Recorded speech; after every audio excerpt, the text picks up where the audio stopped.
Okay, continuing with this interview in the beautiful jungle of Cuyabeno here with Dan Vruchten Hill. Procton Hill. Very good. We are very excited and personally very excited about knowing more about the history of Cuyabeno Reserve from the people that lived, that was part of this history, which is very important for us as people that is being involved in tourism activities and same as just normal Ecuadorian citizens about what was going on in the old time in this beautiful place of nature. Talking about the people, we have already books, registrations, we have information in magazines and in some internet media documents about the Siona, the Sequoia, the Quichua families living here. But we're pretty sure you then have met people from the indigenous side in this area of the Cuyabeno that help you to organize these kind of trips. You say you spoke to other people for the first time and they introduce you here, people from other countries, people from the missionaries. But who were the very first people you met here from the Siona culture, for example? Yeah, when I arrived at Cuyabeno, it was about 5 hours by motorized canoe from the town of Lago Agrio. There was a gentleman about probably 50 years old approximately, and he received me very openly in his village, and invited me in his house. I could sleep in his house, and we talked. I explained what were trying to do, make protected areas, which was a concept, of course, that he didn't really understand. I tried to explain. I'm not sure if he ever totally understood what we were doing, but he was very helpful, and I slept in his house. I ate the wonderful meat of the jungle. One of them was a large catfish that he had just caught and was smoking over a fire. And I ate monkey meat and whatever was what he had in his cooking.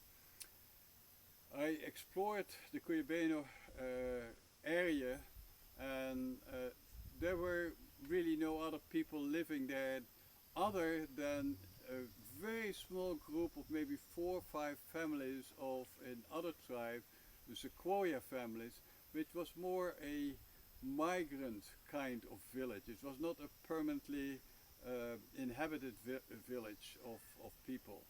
And later on in time, when I revisited Cuyabeno, they had disappeared. So it was probably a temporary hunting camp of these people.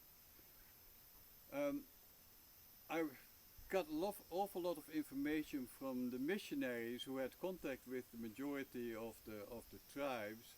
Another tribe that was very important was in a village which was called Dureno, which was the Kofan tribe. But other than these people, there were really no people living in the Cuyabeno area that we were interested in.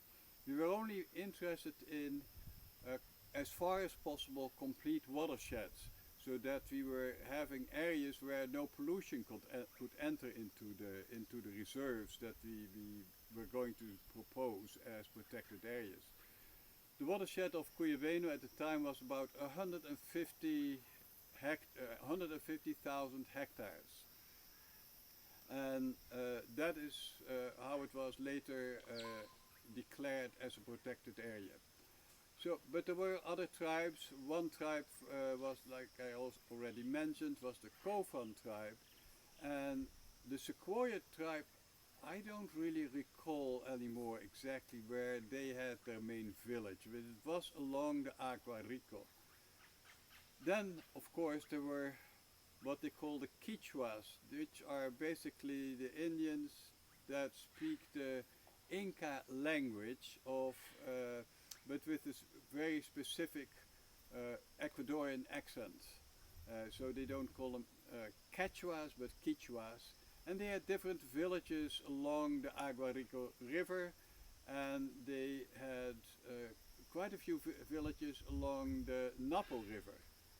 I don't recall on the lower part of the Aguarico, but I don't think they had. They may have had one or two villages of minor importance, but I don't recall that as well anymore. And then there was a large area where there were indigenous people who were still only partially, I don't like the word itself, but I don't come up with a better word for a moment, pacified. They were, half of the tribe was in contact with the missionaries, but there was also a part of the tribe that still lived in hiding and stayed away from the missionaries, and they were still very violent to anybody penetrating in their territory. And a later phase of the investigations that we did, I came in with a group of scientists, mostly from the French embassy, to further evaluate the territory of what was called, at the time was called Aucas, but now are called in their own language Warani. I came in at a main village that they had inhabited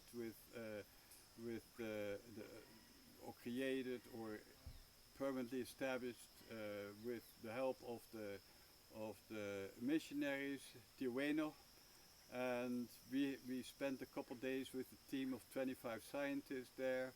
Then we moved on with the small airplanes of the missionaries to another location around the border with Peru, along the Cururay River. There was an oil airstrip there, which was probably created in the 40s and the 50s when the oil company Shell was looking for oil. It was totally abandoned, but it was a good spot for us where we could land our small airplanes and bring in the team of 25 people. And from there we did some research, but at a certain moment there was panic among the scientists because we had received a message from the other Waurani that the group that was not contacted was on their way to come with us. We had guns with us for collecting specimens, and I was very worried about the situation. Together with the pilots, we started moving everybody out, but we couldn't do more than 3 flights per day. So it took me a couple days to move out all the scientists, and on the 4th day I left as the latest, as the expedition leader. I left the airstrip with the pilots in the afternoon, and everybody got out safely. And fortunately, there was never a confrontation with this wonderful group that lived still their lives as they always had lived it, and we did not want to have any contact with our group of scientists. So everything worked out well, and this group later became very much involved in the program that we did for protected areas. Then from there on I moved more to the south to a place called Pastaza, where the airstrip was commonly known as Shell Mera, called after the oil explorations in the 40s by the Shell Air Company. There was another missionary group working there, and they helped me for contact with different groups there, particularly a group which was at the time already called the Shuar, which were known in history as the headhunters. Uh, they had totally abandoned that practice, and they were actually cleaning out a lot of their forest for a reason which I'll explain in a minute. And this was the most powerful and best organized group of Amazon indigenous people. Later on, I went to another city in another town in Ecuador, which is Macas, and from there on, I was helped for getting to know the area by a missionary group of the Salesiana. Salesiana? What's the Salesianos? The Salesianos. Salesianos. Un Juan. Bueno, algún Juan. Un buen hombre. A priest who helped me organize the expeditions. He organized that I would have a guide with me, and together with the guide, I cruised the area of the Kutuku. This guide would run about 3 times as fast as I could through the jungle. He would always run ahead of me, and after a while he realized I wasn't there yet, so he came back to look for me, and we spent about 6 weeks in the jungle getting to know that part of the country. And later on I went to the far south of the Amazon of the country and made contact with another group, the Ashwar people, which were linguistically related to the Shwar, but which are a different tribe. So all in all, I always explained what we were doing, trying to make people understand. It was interesting. They would always organize gatherings everywhere. So each time, all these tribes had radios, so they could contact each other, and so they would organize these group gatherings, which you could consider a hearing. And these people, I explained these people that when we could set up a network of protected areas, that they at least would have contact with their culture, and that not all the forest would be deforested. It was interesting to hear that it was always the women that spoke up and said that they were in favor of that. The men were pretty silent about it. It was very much the women that expressed their feelings that was a good idea. Yeah, call it a hearing or not a hearing, that's what I tried to do. I just came out of university, I didn't have any experience to do this, I just tried to do my best. And so all the Indians, all the indigenous people were informed and were consulted on what we were trying to do. So I think that's very important to put that in history, because that is what I tried to do. We worked for 2 years in the country, and in that same period, my boss explored the Andes and the coast, which was much easier because there you would have a network of roads, which was basically absent in the Amazon region. And as a result of that, a number of very large areas have been identified along the Andes slopes. Cuyabeno is one, Sangay is another one. Another one is Podocarpus National Park.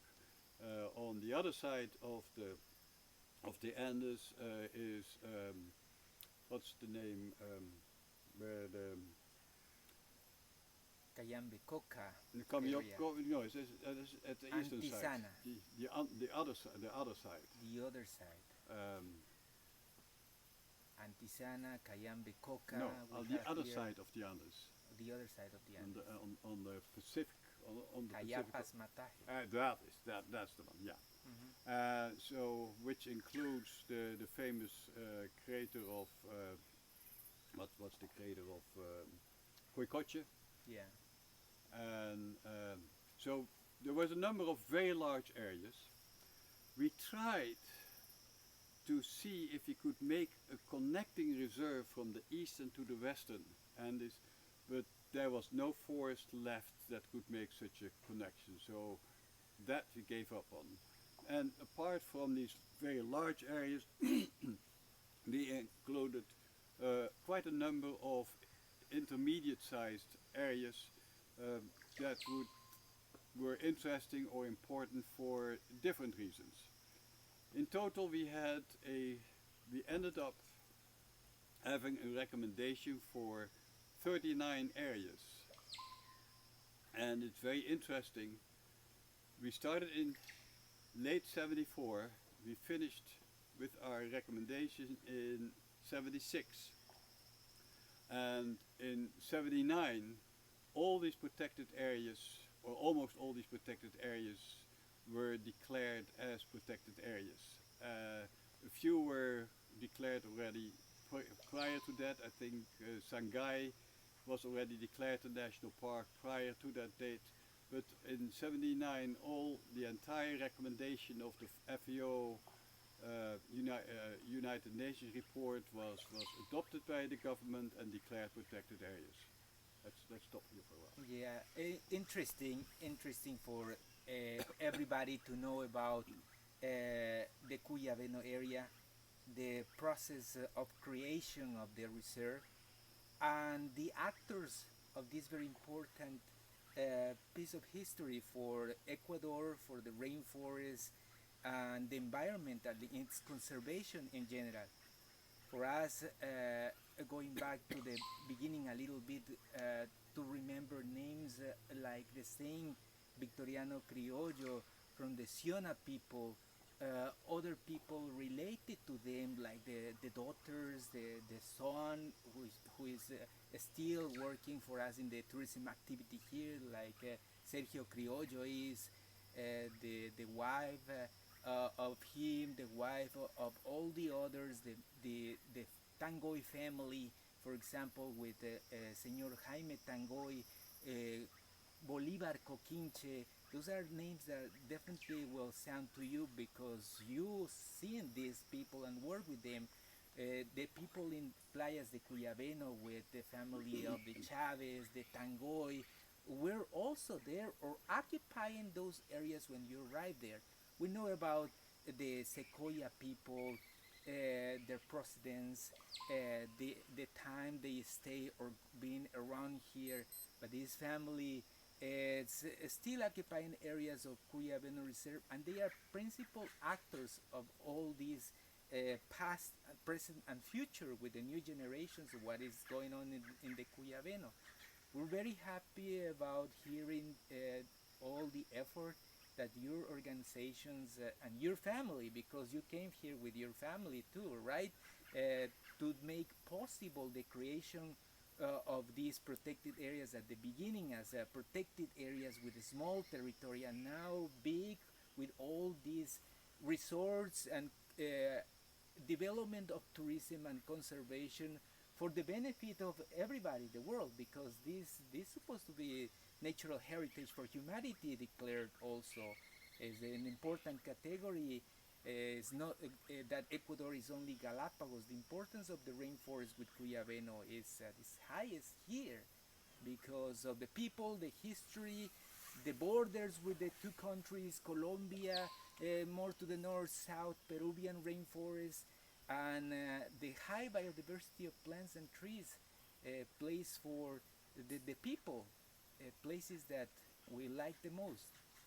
Very nice. Thank you for sharing all this knowledge that we really need to keep for us to understand more or less which was the exactly process of creation of this reserve from their beginnings, and who were the real actors of all this history that is now showing us the life of Cuyabeno here, and possibly the future for the tourism, the conservation, on the life of the same people that habit this area, like the indigenous people.